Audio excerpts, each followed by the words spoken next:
আসসালামু আলাইকুম রহমতুল্লাহ বারকাতু। আলহামদুলিল্লাহ, আমার দেশি মুরগির ডিমের সঙ্গে 5 পিস চীনা হাঁসের ডিম দিয়েছিলাম। আলহামদুলিল্লাহ, 5 পিস বাচ্চাই ফুটেছে। বাচ্চাগুলো কিছুক্ষণ আগে উঠছে। তো যতক্ষণ ঝরঝরা না হবে ততক্ষণ পর্যন্ত মেশিনের মধ্যেই রেখে দিব। তো ঝরঝরা হলে তারপরে আমি ব্রুডিং ঘরে নিয়ে যাব। তো আসলে একটা কথা, যে অনেকেই বলে যে মেশিনে ইনকিউবেটরে নাকি চীনা হাঁসের বাচ্চা ফুটে না। তো এটা আসলে একটা ভুল কথা আমার মনে হয়। কারণ আমি দীর্ঘদিন যাবৎ আমার এই ম্যানুয়াল ইনকিউবেটরটাতে আমি চীনা হাঁসের ডিম ফুটে আসতেছি আলহামদুলিল্লাহ। এর আগেও আমি 100% হ্যাসিং রেট পেয়েছি, মানে যেগুলো জমছে সেগুলো বাচ্চাই পেয়েছি।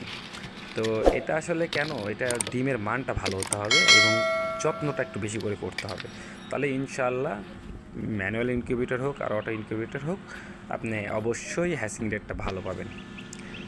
আসসালামু আলাইকুম।